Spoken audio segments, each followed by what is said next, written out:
హైదరాబాద్ లో జరగబోయే మనీ మంత్ర money manifestation classes కి ఇప్పుడే కాల్ చేసి రిజిస్టర్ అవ్వండి.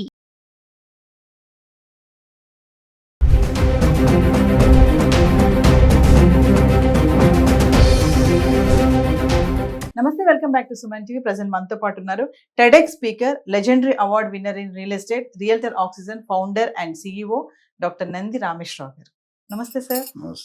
Sir, gold and silver rates గురించి మనం చాలా వీడియోలో మాట్లాడుకున్నాం. మరి బంగారం తగ్గినట్టే తగ్గి ఒకసారి 1,30,000 దాటింది, మళ్ళీ తగ్గింది, మళ్ళీ ఇప్పుడు 1,37,000కి వచ్చేసింది.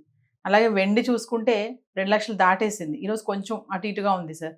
ఎందుకు ఈ ధరలు ఇలా ఫ్లక్చువేట్ అవుతున్నాయి అంటే ఒకసారి 1,30,000 కదమ్మా, 1,50,000 దాకా వెళ్ళింది. కదా పాత వీడియోలో మాట్లాడుకున్నాం. గోల్డ్ సో నేను చాలాసార్లు ఎగ్జాంపుల్ చెప్పాను. 93 అంటే ఆల్మోస్ట్ 32 years బ్యాక్ మనం లక్ష్మీ వ్రతం చేసుకుంటాం. వరలక్ష్మి వ్రతం 1 గ్రామ్ కాయిన్ గోల్డ్ కొనుక్కుంటాం. నాకు గుర్తుంది 400,000 కొన్నాం.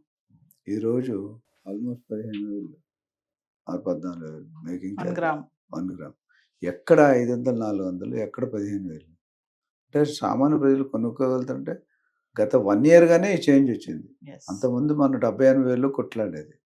Exactly 1 year back, December before Trump becoming president. So దాని అనేక సార్లు ప్రస్తుతం రేటు చూసుకుంటే కనుక 24 క్యారెట్ అనేది 1,37,000 చెల్లుంది 10 grams.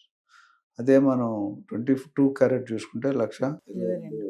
సిల్వర్ అనూహ్యం, అంటే ఎవరు ఊహించింది, అందనంత ఎత్తుగా ఎదిగిపోతుంది. దాదాపు 2 లక్షలు, ఒక 1000 ఇటు ఫ్లక్చుయేట్ అవుతుంది. అంటే మరి ఇవన్నీ ఎందుకు పెరుగుతాయి? జనాలు ఏంటంటే నాకు చాలా కాల్స్ వస్తున్నాయి. సార్ మా కూతుర్లు ఉన్నారు, 4 కూతుర్లు ఉన్నారు, 5 కూతుర్లు పెళ్లి చేయాలి, రేటు ఇప్పుడు తగ్గిపోతే చెప్పండి. నేనెలా చెప్తాను? ఇప్పుడు రేవంత్ రెడ్డి గారితో క్యాబినెట్లో మాట్లాడిన క్వశ్చన్స్, లేదా గోల్డ్ బులియన్ మార్కెట్లో నాకు సీట్ ఇవ్వాలి. ఇవన్నీ కారణాలు పక్కన పెడితే both silver and gold now is being look at investment form. ఎందుకు ఇన్వెస్ట్మెంట్? అంతకుముందు గోల్డ్ అంటే నగల కింద వేసుకునే ఆర్నమెంట్స్ రూపంలో ఉండేది 22 క్యారెట్. కానీ ఇప్పుడు ఏమైందంటే స్టాక్ మార్కెట్, రియల్ ఎస్టేట్లో కొద్దిగా అప్స్ అండ్ డౌన్స్ బాగా కనిపిస్తున్నాయి. సో జనాలు ఎక్కడ లాభాలు వస్తే అక్కడ పెడతారు. సో గత 1 year జనవరి 2025 నుండి చూసుకుంటే గోల్డ్ కంటిన్యూగా పెరుగుతూనే వచ్చింది. ఆల్మోస్ట్ 1 or 2, 2-3 కేసుల్లో తగ్గినా ఇంత కేసులో పెరుగుతుంది.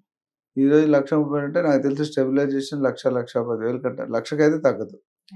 ఎంత తగ్గినా అంటే 1,00,000 తగ్గాలంటే 37% తగ్గాలి యాజ్ ఆఫ్ టుడే.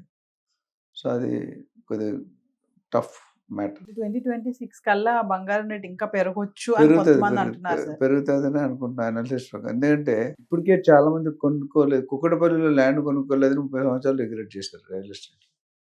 ఇప్పుడు గత 6 నెలలుగా నేను గోల్డ్ కొనుక్కోలేదని రిగ్రెట్ చేసే ఆడియన్స్ చాలా మంది ఉన్నారు, వ్యూవర్స్ చాలా మంది ఉన్నారు. నాకు ఎన్నో కాల్స్ వస్తాయి, రోజుకి ఒక 10 కాల్స్ వస్తాయి. సార్ గోల్డ్ ఎప్పుడు తగ్గుతుంది చెప్పండి. గోల్డ్ తగ్గడం అనేది నీ చేతిలో, నా చేతిలో. మనం only analyst. We can tell this is what is happen, this what can happen, but we cannot give it in writing to anybody. ఎందుకంటే ఇబ్బంది పడతాం. మనం ప్రతిసారి మాట్లాడుకున్నట్టే బంగారానికి ట్రంప్ కి కూడా చాలా రిలేషన్ ఉంది. ట్రంప్ తీసుకున్న నిర్ణయాల వల్లే కూడా బంగారం ధరల్లో కూడా ఫ్లక్చువేషన్స్ వస్తూ ఉంటాయి అంటుంటారు. అది ఎంతవరకు నిజం అంటారు సార్? ప్రెసెంట్ కూడా ఇప్పుడు ట్రంప్ తీసుకున్న డెసిషన్స్ వల్లే ఈ గోల్డ్ లో కూడా ఇలాంటి మార్పులు వస్తున్నాయి. 100% చెప్పడానికి 50-50 పెట్టండి అని చెప్తా.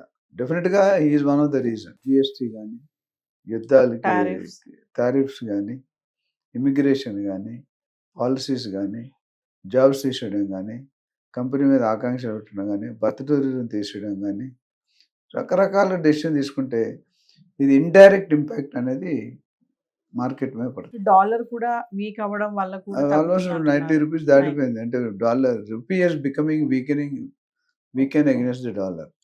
సో దానికి కారణం ఏంటంటే దానికి ఒక మెథడాలజీ ఉంటుంది. ఇన్ఫ్లేషన్ ఎలా క్యాలిక్యులేట్ చేయాలి, జీడిపి ఎలా క్యాలిక్యులేట్ చేయాలి, ఇవన్నీ కూడా కొంచెం మన different finance subject. But definitely inflation rate మీద యుఎస్ ఎకానమీ మీద డిపెండ్ అయింది. Because biggest economy in the world ఏంటి? యుఎస్లో తుమ్మితే ఇండియా మోడీ గారు తుమ్మాలి, మోడీ గారు తుమ్మితే చంద్రబాబు గారు తుమ్మాలి. అంటే చైన్ రియాక్షన్.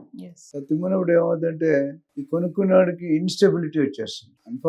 ఫార్చునేట్లీ ఏంటంటే ఈ గత 9, 10, 11 నెలలు గోల్డ్ అనేది పెరుగుతూనే పోయింది. నేను ఒక 3 years బ్యాక్ మా ఫ్రెండ్, మా చుట్టాలు చెప్పాను సిల్వర్ కొనుక్కొని పెరుగుతుందని. అప్పుడు కేజీ 50,000, 22 లక్షలు ఎంత 1 year లో ఆ 2 years డబుల్ అయిన దాఖలాలు ఉన్నాయి అక్కడ. Yes. 1 yearలోనే అయింది యాక్చువల్గా. 2 years అంటే ఇంకా ఎక్కువైంది. ఎందుకంటే అనాలిసిస్ అనేది ఒక బేసిక్ ఒక లాజిక్తో చేస్తాం. గ్రౌండ్ రియాలిటీ రికార్డ్స్ చెక్ చేస్తాం.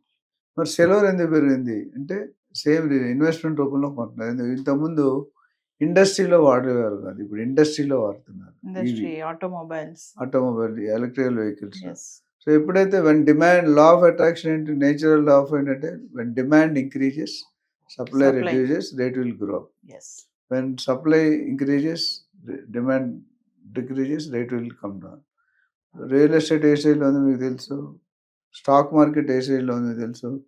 ఏదైనా ఇప్పుడు ఈ మూడిట్లో స్టేబుల్ ఉందంటే గోల్డ్ సిల్వర్. స్టేబుల్ కూడా కాదు, ఒక వన్ సైడ్ గురుతాయి. మీరు ఏదో గ్రాఫ్ వేస్తారు మీ టీవీ వాళ్ళు, ఇలా పెరుగుతుంది యారో, రెడ్ కలర్ యారో పెడతారు, అది కూడా అంటే ఆ గ్రోత్ ఇండికేట్ చేస్తారు. Yes. సో ఆలోచించి ఒక మెంటర్ కానీ, ఒక ఫైనాన్షియల్ అడ్వైజర్ కానీ, ఒక real estate advisor, portfolio advisor అది కనుక చేస్తే మీకు సరిగ్గా గైడ్ చేస్తారు. నేను సపోజ్ 10 సంవత్సరాల ముందు పలానా జాగాలో పెట్టండి అన్నా, ఈరోజు 10 సంవత్సరాల్లో 5-6 సార్లు పెరిగింది, కొన్నిసార్లు 10 రెట్లు కూడా పెరిగింది. విన్నారు కాబట్టి, విన్నవాళ్ళు మనం ఏం చేయగలం. సో ఇన్వెస్ట్మెంట్ అనేది లాంగ్ టర్మ్. మీరు దాని మీద ఆశలు పెట్టుకొని, రియల్ ఎస్టేట్ అనేది ఎవరైనా అప్రిషియేట్ అవుతుందనే పెట్టుకుంటారు. గోల్డ్ అనేది ఇప్పుడు ఈ మధ్యలో స్టార్ట్ అయింది. స్టాక్ మార్కెట్ అనేది తప్పని చెప్పను, బట్ రిస్క్ అనేది ఎక్కువ. అంటే వెండి ఇంకా పెరుగుతుంది అంటారు సార్? వెండి కూడా 2,50,000 దాకా టచ్ అవచ్చు అనేది ఊహలు నడుస్తున్నాయి, ఊహాగానాలు. Yes.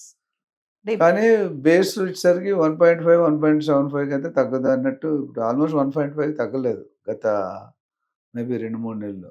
Yes. సో ఇది ఒక 1 lakh, అది ఒక 1.5 ఫిక్స్.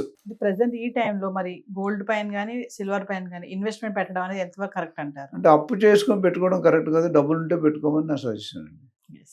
అప్పు చేసి పెడుతుంటే రేపు తగ్గిపోతే, సో దెర్ ఇస్ 50-50 రిటర్న్. ఎందుకంటే ప్రాఫిట్ ఎంత ఉందో రిస్క్ అంతే ఉంది. సో క్యాలిక్యులేటెడ్ రిస్క్ తీసుకోవాలి ఎవరైనా. Yes. Should not go for heavy risk. Thank you, sir. Thank you.